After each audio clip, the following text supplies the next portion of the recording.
it was hard. They didn't have the tools, but anxiety got in the way of how I was interpreting the world. But it really is a heavy weight, that question, am I crazy? Yeah. Right? That is a heavy weight that we see and often wrestle with. Mm-hmm. It is one of those weights that I think also is an inhibitor for people wanting to come into counseling. Maybe there's things that I do that actually cause the problems in my life, and that is so scary for people.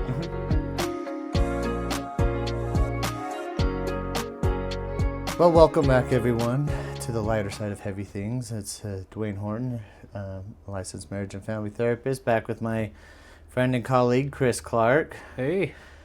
And so today, one of our discussions that we've often talk about, it's one that we have with our clients, it's one that we have all the time, is people are often wondering, why do I do what I do? In essence, if we change that question a little bit to, how did I become like this? Why did I become like this? And that's such an interesting conversation as therapists, because that's all theoretical. Uh-huh. And it is you could probably go to any field or any, therapeutic modality that you want, and you'll have a different answer. Yep. And so I thought that would be a fun topic. And we kind of are like, yeah, there's a lot of good things we could talk about. And so I thought, let's do it. Yeah. Yeah, and you're right. There's so many different, I guess you could say, theories that come along with this, right? I mean, we have the Freudian theories. We get into, some of those other theories when the development of models like CBT came along, and even more in the present or current, following like the development of EMDR and other things of that nature, how we kind of develop, or what explains our patterns, our behaviors, who am I as this person, and why do I do what I do? Right. Exactly. And it's I mean, even the classics like Piaget, Erik Erikson had all these like theoretical models of what's building us. And so this will be interesting because we really don't have much of a script, so this will be fun. No. Yeah. You know how I like fun. Yeah. But so what would you want to tell your clients? Like, when you think of a client, what are you looking at? What are some things that you look for or pay attention to, maybe? I guess when a client comes to me and they're, I'm not sure if you get this, but very often, one of the first things I'll hear after a client, I'll tell them about myself, and then I say, let me know a little bit about you, so I can get to know you. What is it that you want me to understand or know more? And they'll tell me, a lot of times, a lot of their life background, certain things that have happened, maybe some big things that they're wanting to address and whatnot. And after they're done, a lot of them will end with the phrase, "I promise I'm not crazy," or something like that, right? And I always like to respond or let them know, I don't think you're crazy. I can understand maybe these concerns or issues that you're dealing with is an amalgamation of what you've experienced in your life, that I can definitely see why perhaps you tend to be maybe more anxious than the average person, or maybe why you struggle with depression. But it really is a heavy weight, that question, am I crazy? Yeah. Right? That is a heavy weight that we see and often wrestle with. It is one of those weights that I think also is an inhibitor for people wanting to come into counseling. Yeah. Because they're afraid that we might confirm it, right? Right. And then they come and meet me and they're like, no, I'm the sanest person in this room. Yeah. But it is a heavy weight. That feeling like I'm crazy, or why am I so weak? I mean, it is hard for people when they keep making that cycle of mistakes, that repetition of mistakes. Yes. I can understand why people would want to beat themselves up over it, because they're like, if I try harder, right? Yep. If only I had better willpower. If only I had taken 3 more breaths before I had said what I said. Yeah. And that does leave people with that heavy burden of like, if I can't fix this, if I keep coming back to it. And I think it's that idea of, what's his name? Albert Einstein saying, the definition of insanity is doing the same things over and over again, hoping to repeat. Hoping for a different outcome, right? And it's making people feel crazy. Right. But as you said, it's different for us, right? Mm-hmm. I don't know about you, but for me, when I see my clients, as you were saying, where we could see why they chose what they chose, and certainly not a condemnation from us about why they chose what they chose. So then I guess the question is, well, how do we see it? How do you see these problems when you look at them? Like, and I should probably use problems on air quotes, but like these issues that clients, people on the street, in the grocery store bring up to you, like, hey, what do you think about this? Like, what do you think about? What questions go through your mind? You know, as a clinician, as I think about some of these things, when clients begin to tell their story about themselves and how they came to this point in their lives, I am someone who likes to start at the very beginning, like you do with any story, right? Right. You want to understand, what was the environment like that they were raised in? You know, did their perhaps caregivers or parents struggle with anything in particular in their own lives? And how those types of things, whether we could say genetically or just by learning being around that, how much that influenced them as they got older and how they deal with certain things. Right. And well, I mean, you naturally brought in the idea of nature versus nurture.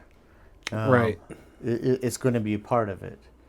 And I agree with you, genetics. The older I get, the more I'm convinced genetics has a big part of, bigger part of our lives. Yes. Then we want to consider. It is huge. There's definitely a genetic factor in that. Yeah. Like, I mean, I'm sure it's already been, I think, proven in some regards, you know, certain particular, I guess we could call them mental health conditions, disorders, whatever we want to say, right? There are some of them where there's very strong genetic components that they have found, you know, for maybe more serious ones like, you know, schizophrenia, bipolar, those sorts of things. Like, they have found that there are genetic components to those, and that, you know, if you have a parent or both parents or someone like that within a direct lineage, that you have a higher chance of developing a similar type of disorder than you would some other person who doesn't have anything like that they're aware of. Same when it comes to, you know, ADHD, you know, those sorts of things as well, that there are stronger genetic components and markers. Doesn't mean that that's always the case. It's just a higher likelihood. Right. But that begs to differ. Like, how do we think about it? Sure, these are genetic markers. Sure, these are problems that come up. Sure, all these things are influenced by the way we're raised, right? But as for me, you know, one of the things I look at this is very, I want it to be more of a curiosity. Yeah. One of the things I often tell my clients, because I'm sitting there saying, you know, they come in, they're like, you know, they relapsed or something. I mean, when I worked with addictions, I was a common one. Like, why did I do this? You know, and they get down hard on themselves, and you start thinking, that's interesting.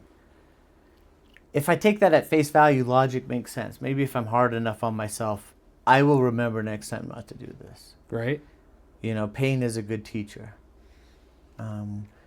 We're kind of taught that in schools, right? You do good, you get good grades. You do bad, you get poor grades, and you're treated a certain way. Yep. And, you know, it also goes into other aspects of other people's lives, like, you know, when it comes to child rearing and you're disciplining your kid, that hopefully, you know, they have a bad enough of an outcome where you make something unpleasant enough that hopefully they won't do it again. Only if it worked out that way. Right. I mean, disciplining kids, I've learned how hard that is. It is hard. You got to make sure it's understood why that there's a restriction or a punishment, right? And so it's like being curious about that makes it interesting to me, because I could tell, like honestly, I mean, this might be like controversial, but it's interest. You can see why people do what they do, because it has a purpose for doing what it does. Right. Right? Things are tools. Yep. They're resources for us. Mm-hmm. And the harder part is oftentimes that people are completely unaware of what's going on in their own system to know it. Uh-huh. And so a lot of what I am very curious about, like even with myself, right? Like I am a ADHD, as you've seen, but I'm a very strong-willed, stubborn individual. Like I am, and competitive too. Like sports, no. I mean, clearly look at me. But like as far as intellect goes, like as far as understanding goes, I cannot stop learning, and it was always frustrating to me when I went from physics into psychology, because kids would just sit there and read a book and like, oh, this is what it said, and I'd read a book and I'd be like, I have no idea what word was on that page. You know, I would see my markings and my coloring on it of saying, okay, here's the notes you're taking, and I'd be like, I couldn't even tell you what I wrote, even though I wrote it. Yep. It wasn't until much later in my life that I started understanding how dyslexic and how ADHD I really truly am. And people be like, oh, you poor thing, but I'd be like, nah, do you know what it taught me? It taught me how to show grit. Mm. Mm-hmm. It taught me how never to give up. And, you know, through that, I would study harder than anyone. I would spend more time on it than anyone. But then there's a sacrifice to that, too. Now I'm away from other people, things, activities that I wanted to do. Yeah. And you know what I find really interesting in that story that you mentioned regarding yourself is how that kind of plays into this topic or this idea, because I'm sure that there's many others. I mean, I've worked with other individuals who, have had similar struggles when it comes to ADHD, dyslexia, retention, just learning in, I guess you would say, our standard way. Mm-hmm. And instead of taking it away as like a challenge or I need to learn or do something different with this, they took away the lesson of, well, you know what, that confirms that I am stupid. Right. Or that I'm not, there's something wrong with me. That, my life or I'm different and that's a bad thing. And again, coming back around to it all, it shows how much of what we have experienced earlier on in our life really helps develop who or what it is that we tend to think or believe about ourselves. Absolutely. Absolutely. And I agree with that. Like, thinking about me as a child, like I was impulsive. And when I was young and anxious, as we've talked about, like those weren't, ADHD was sort of a thing, but my mom's like, nah, you're not going to touch anything, which I'm grateful for. But there was also the idea of anxiety. Anxiety was like not talked about. It was like, you know what, you just need to think harder. Oh, yeah. You just need to rub some dirt in it. It's like, come on, think of it like it's not that big a deal. And I love my parents, and they did. I know I was a tough child. They did the absolute best, and I am not saying one disparaging word about them. And I talk about this stuff frequently with you. But the idea is it was hard. They didn't have the tools, but anxiety got in the way of how I was interpreting the world, and kind of like how my early interactions were all anxious. Right. They were all very anxious interactions, and then my parents were like, "Wait, is he?" just being a bad kid? Is he an impulsive kid? Or what is he? But we need to teach him proper things. Mm-hmm. And the fact that my parents held high standards for me, and that everyone, and that I could obtain those high standards, I think that was what kind of helped motivate me to become me. Mm-hmm. Was that idea of, okay, I can succeed. My parents never gave up on me. Right. Right? And that's pretty amazing. Yeah. And, I'm sure that there's many people who would have liked to have experienced the same thing, but unfortunately they didn't. Mm-hmm. And that's why at times you have individuals who struggle a lot. I've had plenty of clients who they they cannot recall any instances or times in their life as they were growing up of getting positive reinforcement, Mm-hmm. or for to be given, for example, a challenge by a parent or caregiver, because their parent or caregiver flat out would say, you know what, I don't think you can do this. Mm-hmm. And how much does that impact a kid, Right. Well, and some of it, you also wonder from a systemic point of view of how much was that in the parents' head that's saying that, the caregiver's head, Mm. right? That they couldn't do it themselves. So why could you do it, right? Right. Um, we were all blessed with different gifts, but it tells me there's structure. So growing up, how do we become a structure of what our childhood looked like? Mm-hmm. Statistics clearly show kids who come from a two-parent home have the highest and best outcomes, Right. right? Right. And also, I mean, you have, like, at the core basis, I think, of a lot of what we study in, like, grad school, Maslow's hierarchy of needs, Right. like you're not going to be able to have any sort of self-actualization or even just being successful in the most basic of terms if you don't have a lot of those basic needs met, Mm-hmm. and not just basic in the sense of, food, clothing, places to eat, stay, or whatnot, but even just having any sort of emotional connection or stability. Right. Having attachment, right? Uh huh. And also safety. Safety plays a big part of that. Yeah. Um, I mean, I grew up in the late 80s, early 90s was a big part of my growing up, and life was very different then. Mm-hmm. The world was a different place. Mm-hmm. There was hope in the world, Yeah. right? There wasn't AI. The internet was starting to come out. I mean, cell phones, we had pagers. Yeah. Yep. I thought my brother was so cool with his pager, right? The world was just different. So having a safe environment to live in is a good thing, too. Yeah. Um, but as we know, that those aren't always the only necessary things, but those are the things, if we're going to make people great, great. Let's do our best to make a stable family helps people grow through those. Right. That's going to be stuff we explore. Like, what was family life like? Yeah. And if that's not if yours was an ideal, what would you want? Mm-hmm. I wonder what you were longing for, needing in those moments. Right.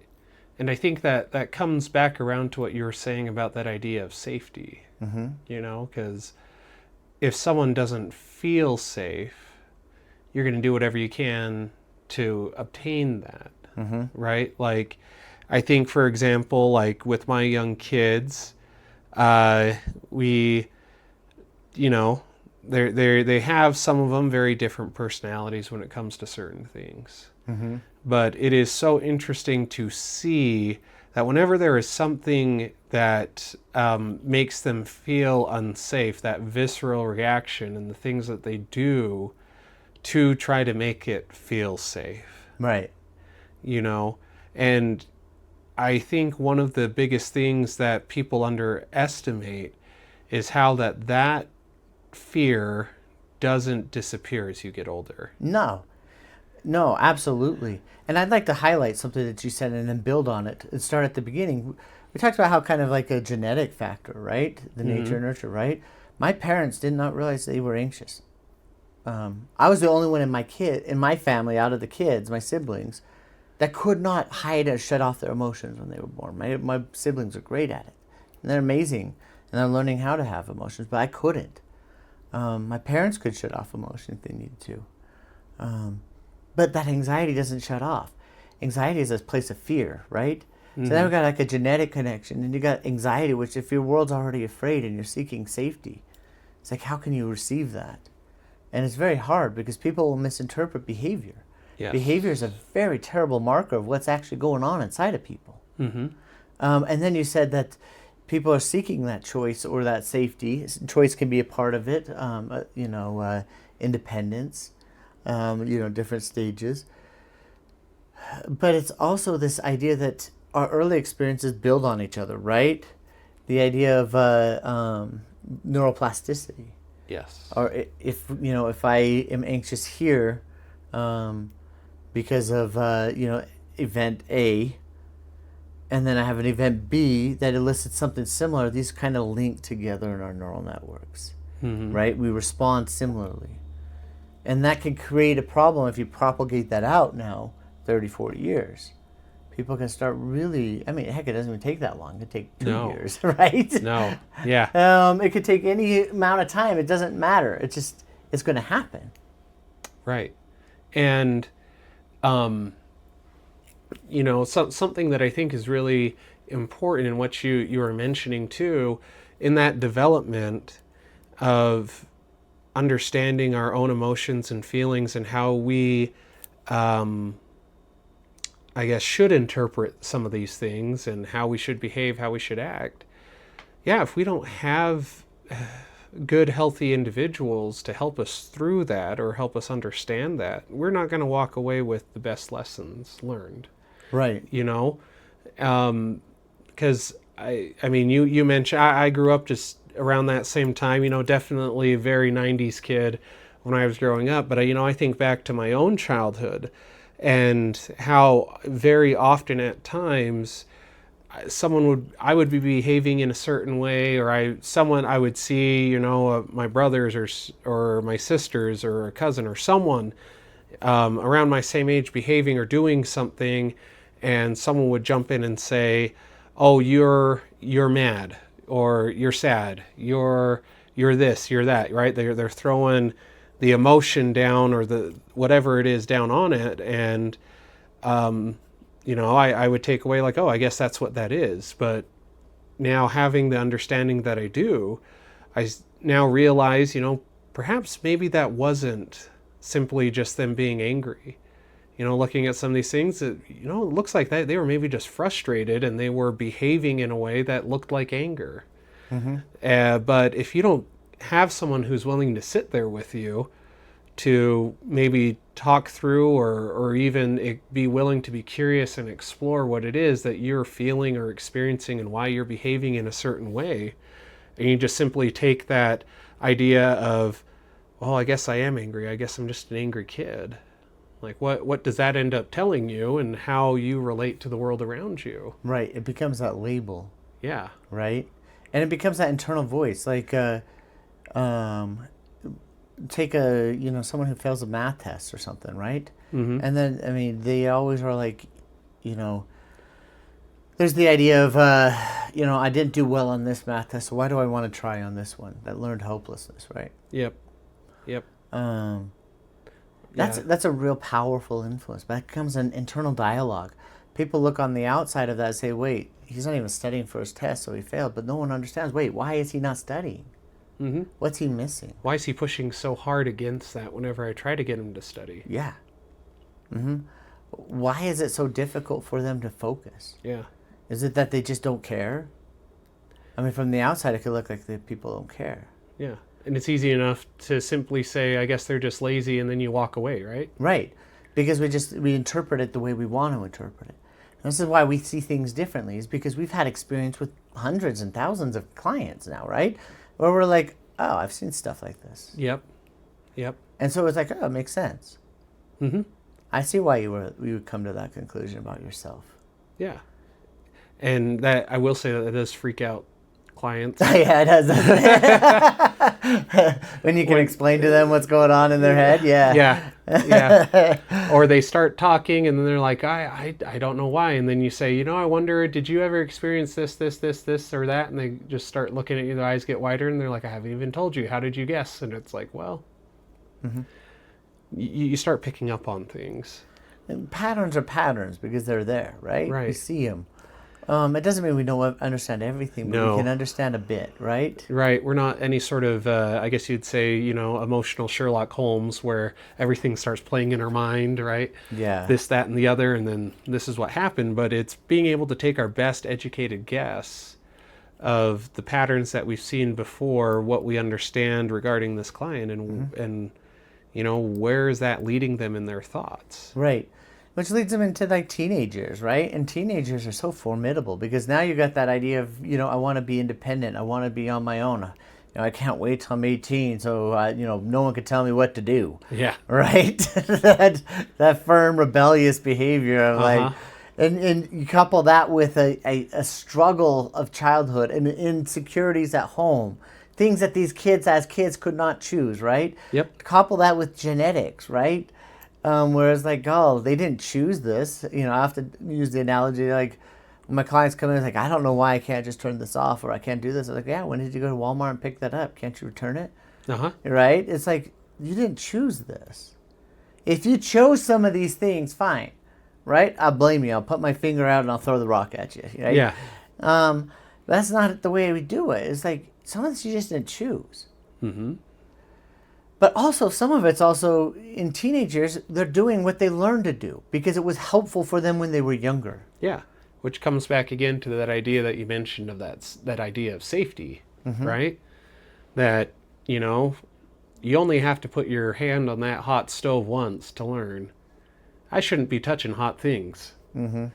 And, the problem is that if we start looking at that emotionally, how many potential hot stoves are there that are going to cause any sort of emotional discomfort or pain? Or how many that are perceived as hot stoves that are not? Yes. And they have a hard time distinguishing between the two. What is dangerous and what is not dangerous.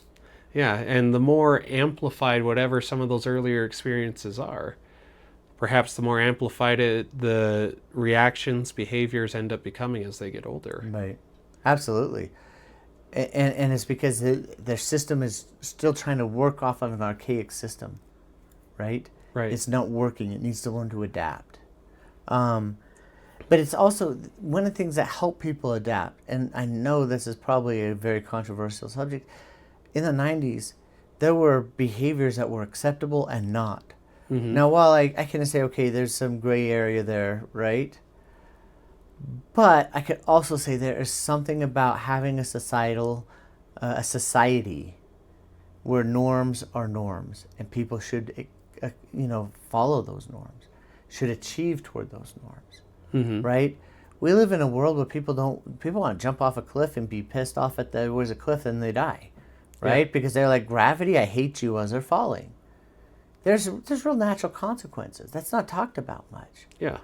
When we were young, those were like, if a bully bullied you and you punched that bully in the face, right? It was like, you should have bullied. Yeah. You have the right to defend yourself. There are certain natural consequences that are there that are taken away in our society now. All in the terms of mercy. Yeah. And I think that actually makes things worse because then, why do we have rules anyways if they don't matter? Right? If there's no consequence, why do we have rules? Right. Well, that you bring up a really good point. I think of a recent conversation I had with my two boys. They were the other day riding their scooters down our driveway and trying to hop the little gutter from the sidewalk. And so what that led them to is landing in the road, right? And they were out there doing that for a moment, and I came out and I saw them, and I was like, hey guys, you got to be careful. You need to be looking out in the road. You need to make sure that there aren't any cars. If you see any cars coming down either side of that road, you stop. And, the oldest of my two boys is like, well, why? It's like, well, do you want to get ran over? Well, no. But, if they see us, they should stop. And I said, but what if they don't? Then, well, I get ran over. I'm like, yeah. And whose fault would that be? Well, they're the ones who hit me. Yeah, but who put yourself out in the road? It's not like you just materialized out of nowhere in front of that car and they hit you. Right. Like, there is a natural order of consequences that follow certain actions and Force behaviors. equals mass times acceleration. Yeah. You got a lot of mass going in the car. You're not going to stop on a dime. Right. Right. And I think you're right that many people, just because it's easy, because I don't want to be seen as the bad guy, right? Or as Or it's popular. yeah, or I caused my own demise Right. in certain cases. Just to recognize, like, you know what? Maybe there's things that I do that actually cause the problems in my life. And that is so scary for people. Well, and that's on both ends, right? Genetics, great. I have this bad genetics, right? But it's still my choice. That's an agency is a big factor of a lot of this. Right. Where do people decide that they have power? Where does power come from? Mm-hmm. And how did you develop that? Well, I mean, Nelson Mandela, he was in a prison, right? Yeah. That guy had more power than many nations and leaders of nations because he found it in himself. He says, well, I can't fight the system the way I'm fighting it, but I can contain what's in me, and I could show a different way. Mm-hmm. And look what he did. He changed the world in a different way. Not through gunpoint, mind you. Right. But through understanding and self-mastery first. And I could bring on many, many lists of people that could come up on this. Successful people always have to start with themselves. Of understanding, I have power over this. Crap happens to me, right? I mean, we had crazy amounts of rain yesterday. For Utah, that's a scary thing. Yeah. When we get crazy amounts of rain, because especially in our area, we got clay soil. Mm-hmm. Like people are screwed, and it's bad. And the storm drain, our infrastructure is not built to deal with that much all at once. All at once, right? Now nature happens. I could get angry at people for like carbon emissions or something, but what does that do? It makes me stuck. Yep. I'm again repeating that cycle of powerlessness. Well, and it also begs that same question, right? Do you choose to stay stuck because that's safer? Right. Because when we were younger, if we tried to exert our will, we were punished for exerting our will. Yeah. It really is a dangerous thing for us. I mean, for my daughter, I have one daughter. I love them. I have the best family ever. But I mean, this little girl is so much a mini me. Like when my first job, people will not believe it, but my mom will go on record. I'll put her on video one day. Maybe we should call her. Yeah. My first job was literally when I was 4 years old. My older brother and my older sister got a paper route. And for those youth who may or may not watch this, a paper route, you had to get up at the crack of dawn, get out of the house, fold your stupid papers, rain, snow, sleet, whatever we might have here, and put the rubber bands around and throw them on the porch and everything. And I was so angry that my siblings had a job. And to my parents, and this is honestly why I think I was able to conquer ADHD the way I did. My parents said, fine, we're not going to fight you. But if you don't get up and do what you're supposed to do, then we're going to have to treat you like we would them. We're taking the job away. And I said, fine. So I got up. My parents made space for me to make a choice. Mm-hmm. That choice was I either sunk or swim by my own choice, right? I chose to swim. I was up before my siblings did. I got my stuff all folded before they did. And I was out the door often before they were even halfway folded with their papers. And I was home long before they did. I didn't know this till later. Mom followed me in the car. Yeah. This is a little naive little 4-year-old. Like, okay, I'm going up the stairs and dropping stuff off. And it was just an apartment building, but it meant something to me. Right. Without that experience, I often wonder, would I have had the courage to overcome everything else? But my parents were consistently like, Dwayne, this is a bad idea. But if you're going to do it, fine. But accept the consequence. Yeah. And I'll never forget the first time I wanted to weed whack, you know. Uh-huh. I was at my grandfather's house, and I'm like, Mom, I want to do it. You let my siblings do it. And Mom's like, no, you're going to shoot yourself with a rock or something. Or you tear down, my grandfather had these beautiful flowers, rose bushes. And Mom was always paranoid about those. Like, if you touch that, you know Grandpa's going to have words for you. Yeah. And it's not going to be a good time. Yeah, exactly. And she's like, my indomitable will finally run her over, and she's like, fine, But if you get hurt, I don't want you crying to me because you have been warned, Yes. right? I didn't get hurt. I was later angry because now I showed them I could do it. So now I had to do it from that point forward. I had no other excuses. But it is those experiences, you're right, that built me to become me, right? Mm-hmm. Those are pivotal moments in my life. Yeah. Well, and I think that you bring up that idea that kids and adults, everyone, what I find so interesting with the clients I meet with is how scared people are to fail. Mm-hmm.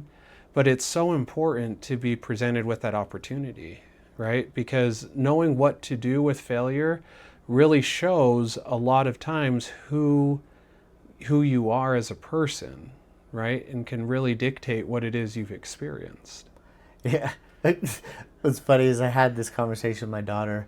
She is an amazing pianist. I don't know if you've heard her play a lot, but she's amazing. Uh-huh. She's always been talented. Her teacher always talks about how talented she is, and she coasted off of her talent, right? Mm-hmm. Well, every year she has those festival pieces where they go in and they play these two different pieces of music, right? And because she kept growing and progressing, each piece got harder and harder. Well, finally, talent was not enough. Yes. And I kept telling her and warning her, look, you have got to do this. Not because I need you to do it, because you've got to do it. You made a commitment to me. And commitment means a lot. Yeah. You promised me. And your word means a lot. And she's like, I got it. And it got hard. And I now am learning the piano, and I've apologized to my daughter many times. The piano sucks. That is so hard. It takes a level of concentration that it requires every ounce of my focus on it. Mm-hmm. Because it's hard. And she failed. I will say this. My daughter worked her tail off the last 2 weeks. And the progress she made was astronomical. I was blown away, but she was not prepared enough. And she chose, okay, no. And I said, there's consequences. Like she knew this going in. You're paying for half of the year of piano. Oh, wow. And you, over the summer months, you're going to be taking summer piano. Well, she's like, fine. So she ended up paying us, and it was a lot of money. And luckily she has a job, like a business we're talking about, but she's like, fine. And it cost her. It was painful for her. And I remember sitting in the van with her and telling her, you know what? You and I were sitting there talking because you can't, as a family, you can't go watch festival pieces. Yeah. You have to let them do it with just the judges and one parent typically. And I'm like, so our other daughter went and I was talking to her. I said, look, we're good. And she's like, really? You're not angry? I said, nah, you understand consequence. It's going to happen. That moment became pivotal in her piano career.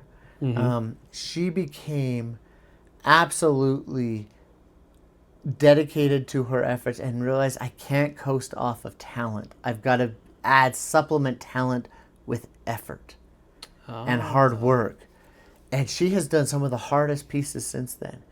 And I can't remember, she played an 80s piece. It was like, holy crap, that was you. In May, and everybody's like raving, and it's because she understood. And last night we're talking, she's like, Dad, the best thing that could have ever happened to me in life was failure. Mm-hmm. Because now I realized, she realized there was a way back with me, right? She realized that she wasn't condemned forever. But she also realized that she can't coast that way. Yeah. And so that kind of brings us back kind of like, okay, so all throughout your period, there's moments, experiences that are going to happen in your life that lead you to what you do. So now they come into our office. Now what? How do we deal with that? What do you do with? And I think when working with clients, it's important for that discussion and understanding regarding life events, knowing what's happened, what's also not happened, also helping them perhaps better understand maybe consequences that they've dealt with. in their life. And sometimes understanding, how some of those consequences, as much as they don't want to readily admit that, that was kind of appropriate for what happened, might not have been fair, but yeah, kind of can't get around some of those. But also being able to help them also understand how much of that has happened in the past and what they might be dealing with might also perhaps in some cases be self-inflicted or perpetuated them perpetuating those negative thoughts, beliefs upon themselves that keep them stuck. Right.